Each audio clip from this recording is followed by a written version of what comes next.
Very good afternoon to everyone.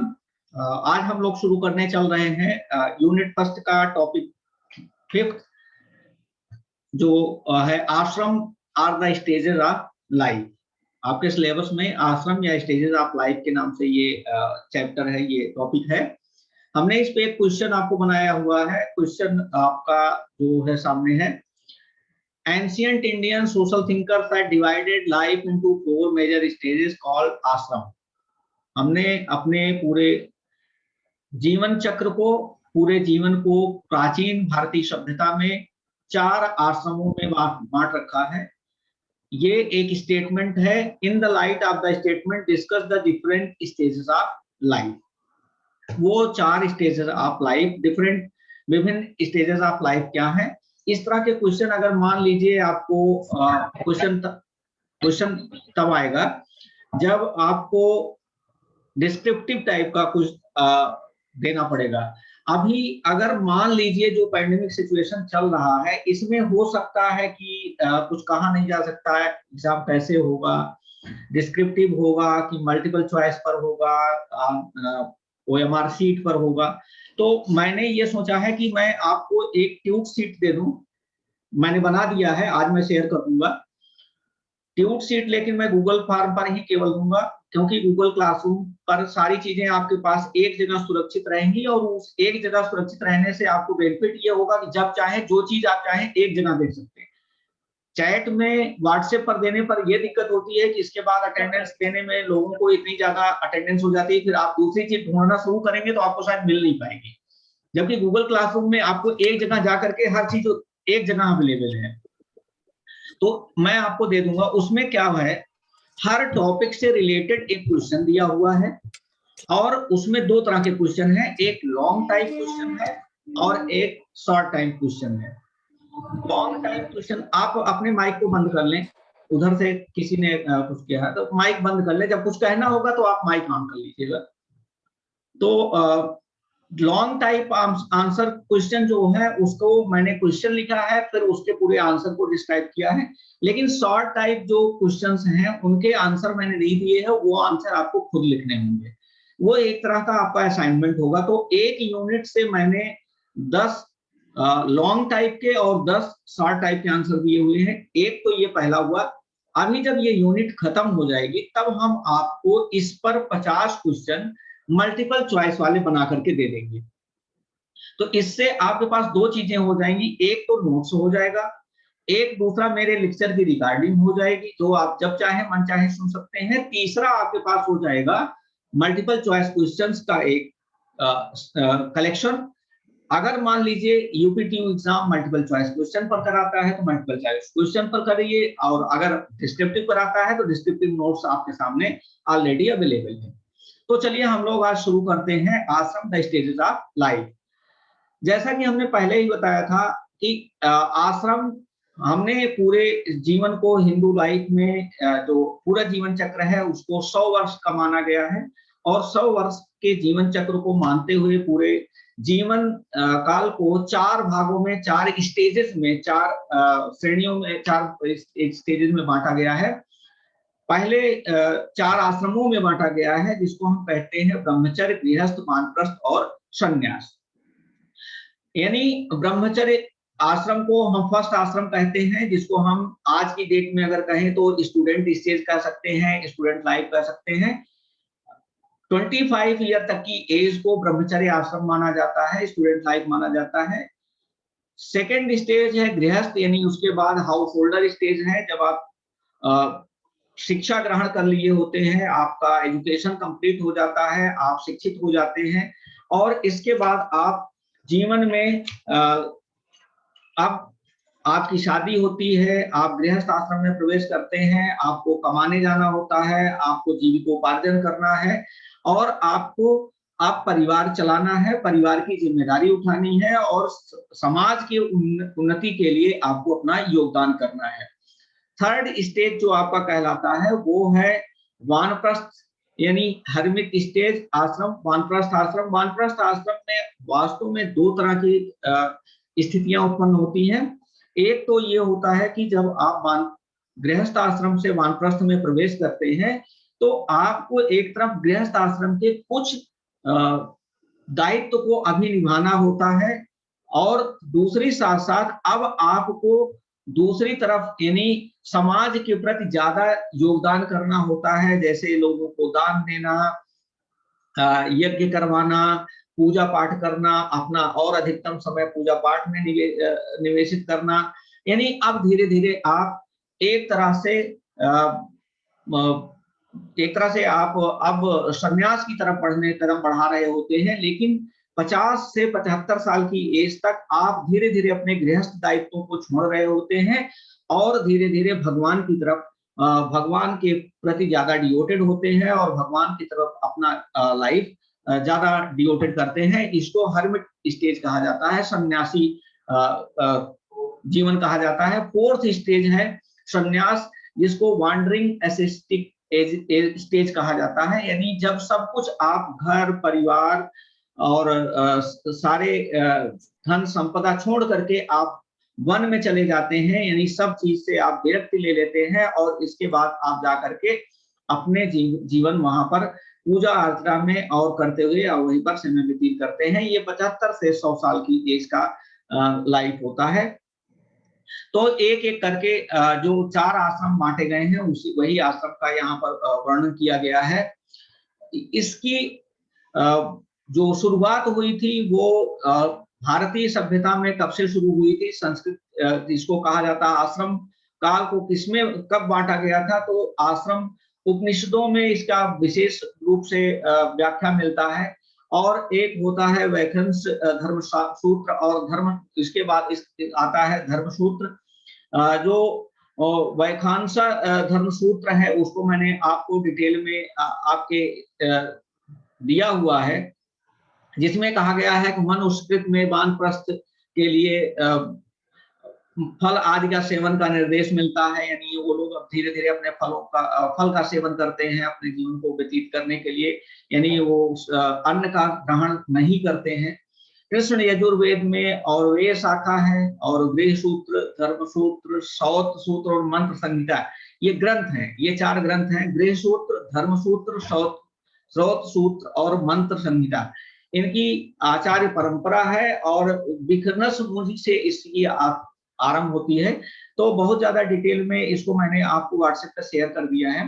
तो विखनस मुनि से जो शुरू होता है उसी को हम विखंस धर्म सूत्र कहते हैं, और सबसे पहले उसी में इस हिस्ट्री या आश्रम की जो व्याख्या मिलती है।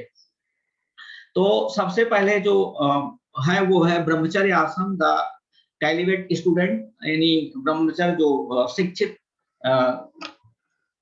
आज के समय में शिक्षार्थी।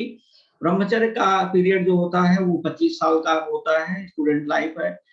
Leaves home to stay with guru, वो गुरु के सानिध्य में रहता है, जा करके आश्रमों में निवास करता है, वहां पर आध्यात्मिक रूप से अपने जीवन को जीता है, गुरु की आज्ञाओं का पालन करता है और अपना संपूर्ण समय गुरु की सेवा और शिक्षा को ग्रहण करने में व्यतीत करता है। उसका जो अपना जीवन होता है वो किसी पर आधारित ना होकर के वो एक तरह से भिक्षाटन पर आधारित होता है, यानी भिक्षा से वो अपना जीवन चलाते हैं आश्रम पद्धति में रह करके। उससे उनके अंदर एक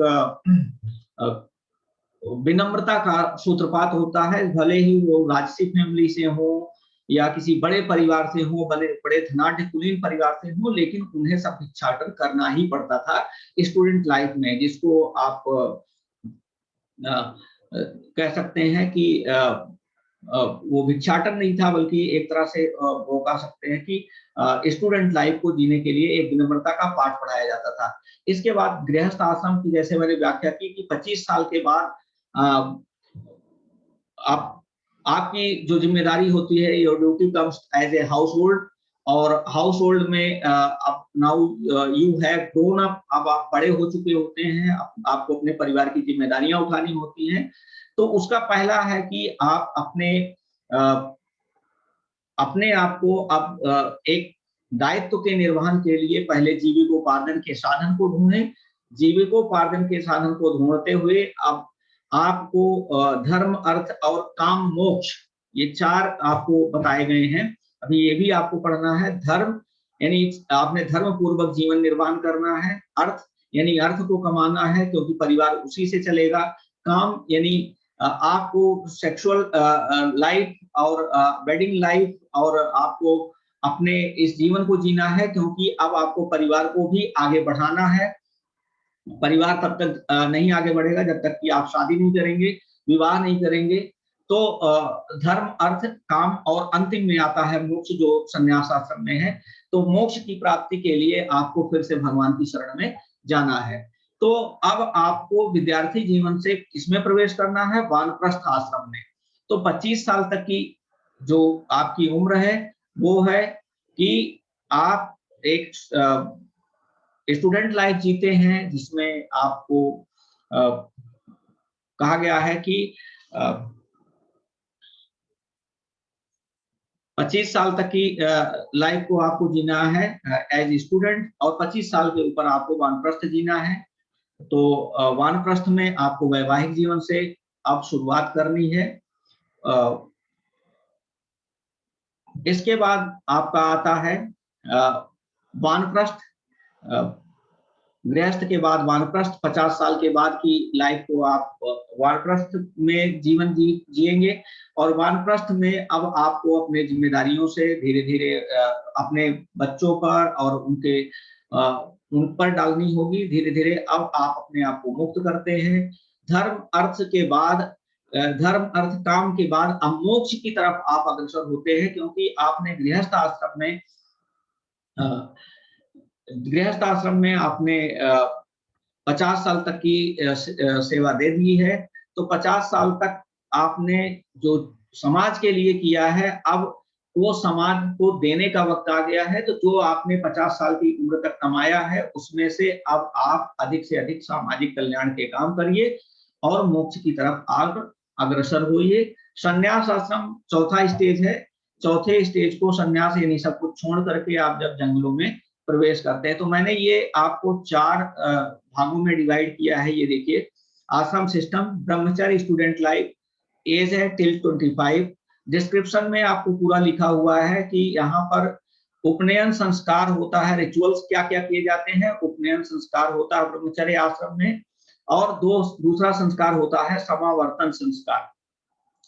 Brahmacharya represents the bachelor's student stage of life. This stage focus on education and included the practice of celibacy.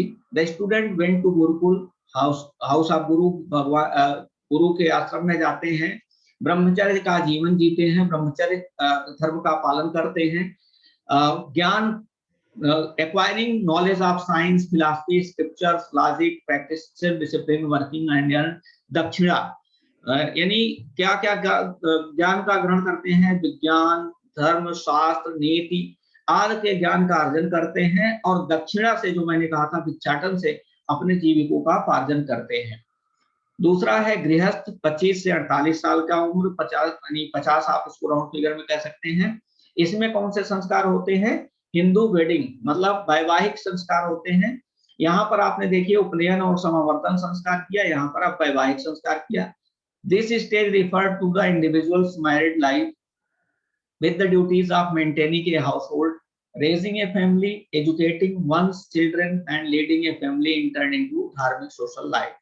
यानी अब आपको क्या करना है? अपने वैवाहिक जीवन को निर्वहन करते हुए अपने परिवार के लिए जीविकोपार्जन के साधन जुटाने हैं, अपने बच्चों की शिक्षा की व्यवस्था करनी है, अपने पारिवारिक दायित्वों को बढ़ाते हुए फैमिली को बढ़ाना है, यानी परिवार को बढ़ाना है, क्योंकि उसी से परिवार आपका आगे बढ़ेगा। जो मैंने बताया था, धर्म, अर्थ, काम, काम की यहाँ पर अब आती है। धर्म आपने निभाया बैचलर लाइफ में, अब धर्म को निभाते हुए अर्थ और काम की बात आपके गृहस्थ आश्रम में की जाती है। तीसरा है वानप्रस्थ, जो 48 से 72 साल, यानी 50 से राउंड फिगर में 50 से 75 साल कहा जाता है। इसको रिटायर्ड लाइफ आज के जीवन में हम कहते हैं रिटायर्ड लाइफ।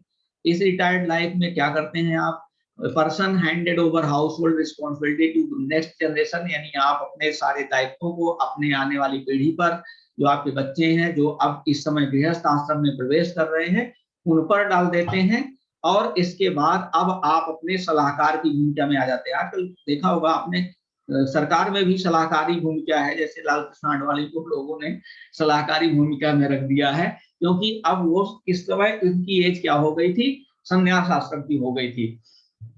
तो खैर ये एक मजाक था। हम लोग अपने टॉपिक पे आए।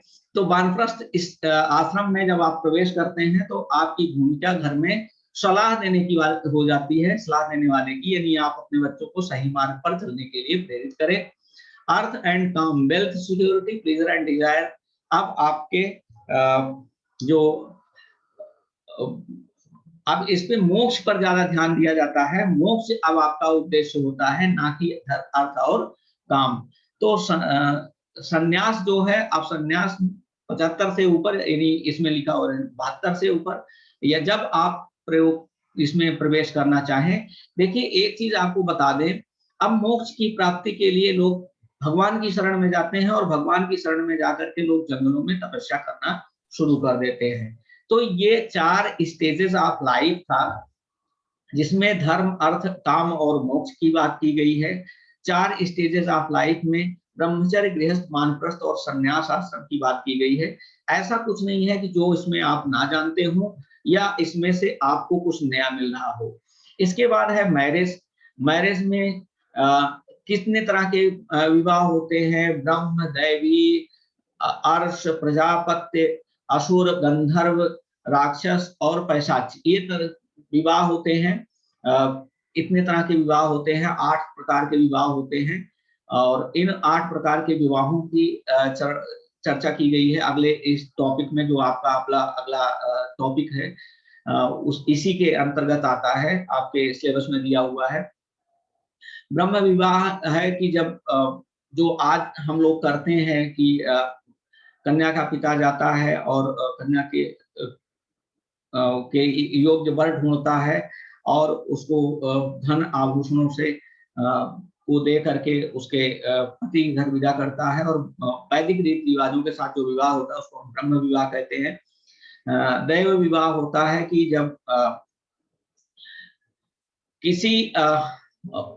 किसी चीज के लिए अपने कन्या की लोग वो दान कर देते थे। जैसे खास करके एक तरह से रिचुअल था कि सन्यास धर्म के सन्यासी को कई बार लोग अपने कन्याओं का दान कर देते थे। तो सन्यासियों को दान करने वाले सन्यासी जो कभी किसी ने कोई कर्मकांड करवाया है, तो कर्मकांड में उन्होंने रुपया पैसा या धन दक्षिणा ना दे करके अपनी कन्या का दान कर दिया, तो ये दैवी विवाह होता था।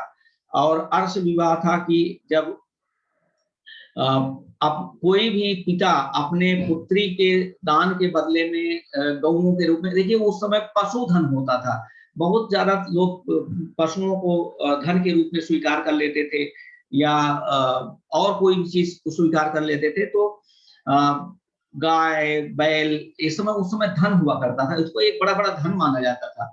तो जब लोग अपने कन्याओं के बदले में इस तरह के धन स्वीकार करते थे, मतलब एक तरह से दहेज लड़की वाले को मिलता था, लड़के वाले को ना, धन स्वीकार करके जब लड़की को विवाह किया जाता था तो उसको अर्ष विवाह कहते थे। प्रजापत्य विवाह ये होता था कि जब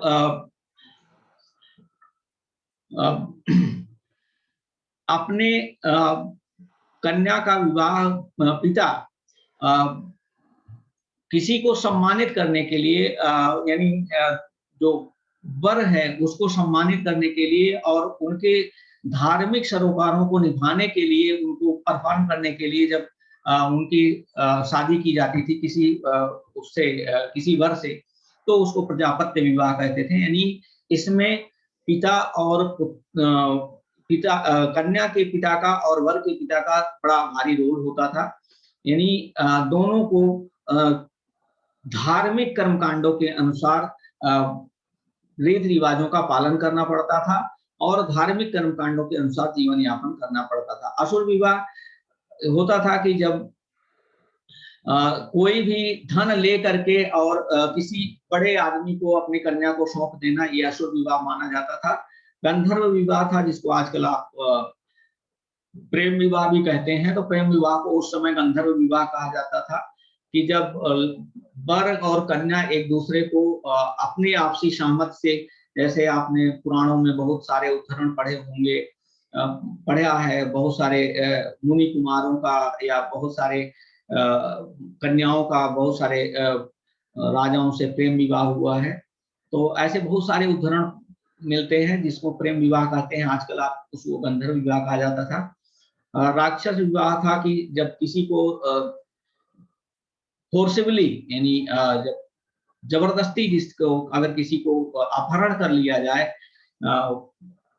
किसी लड़के द्वारा किसी कन्या का, तो उसको राक्षस विवाह कहा जाता था। और पैशाच विवाह था कि जब किसी कन्या का बलपूर्वक सेडक्शन कर लिया जाए, यानी जिसको आप बलात्कार की श्रेणी में आजकल रखते हैं, तो उसको पिशाच विवाह कहा जाता था उस समय के जीवन काल में।